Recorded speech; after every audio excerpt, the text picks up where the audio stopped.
right, good morning, everybody. Welcome to another round of coffee and questions, things like that. It's just a cooking topic today, and I'm going to get right to the point. Now, I use an Instapot. Some people have a Fuji. Some people just want to cook this stuff like right off of their stovetop. Totally fine.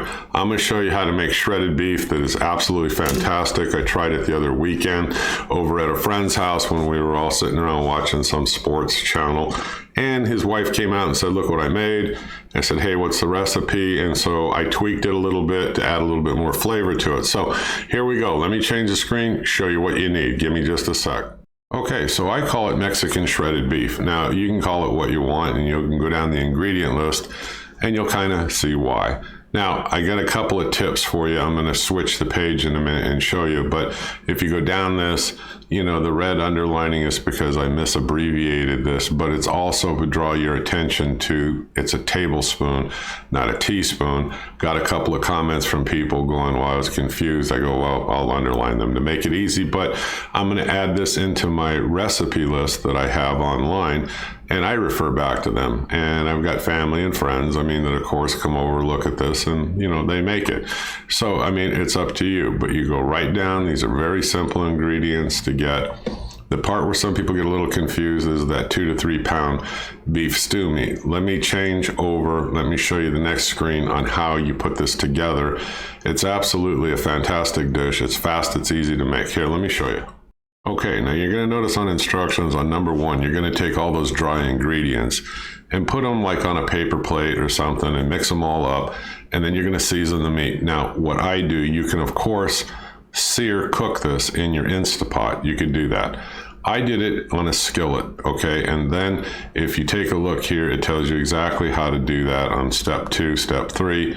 And then you go ahead and you add your beef broth and so forth into that Instapot. After you sear the meat, you know, you're going to put it in the Instapot. Now, what I did, if you go all the way down to the bottom where it says note, I made sure that I buy the marbled kind of, you know, I mean, looking beef, and they have it available in any supermarket. And I cut it into like slices, like, I don't know how to explain it. You cut them into slices, maybe like a ½ inch thick, you know, or a quarter, something like that. And you do it that way, then you pan fry these and you sear them, put them in the Instapot, throw a little bit of water or beef broth in that skillet and scrape all of the sticky things on, scrape it all down good, then dump that in the Instapot. Kind of a little trick there maybe, but it does add a lot more flavor to it. Secure the lid, set it on 55 minutes. When it's done, just open up the pressure relief valve, just leave it alone, let it steam off. Remove the lid, and then what I did is you just reach in there with a couple of forks and you shred this all up. Swirl it around real good, boom, you're done.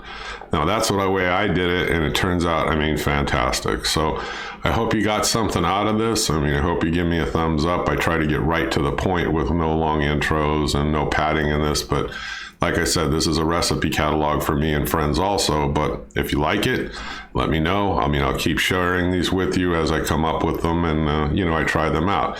You know, things are simple. Like if you have one of these, I mean, like I said, rice and all this stuff, 4 minutes, white rice, 18 minutes or so for brown rice.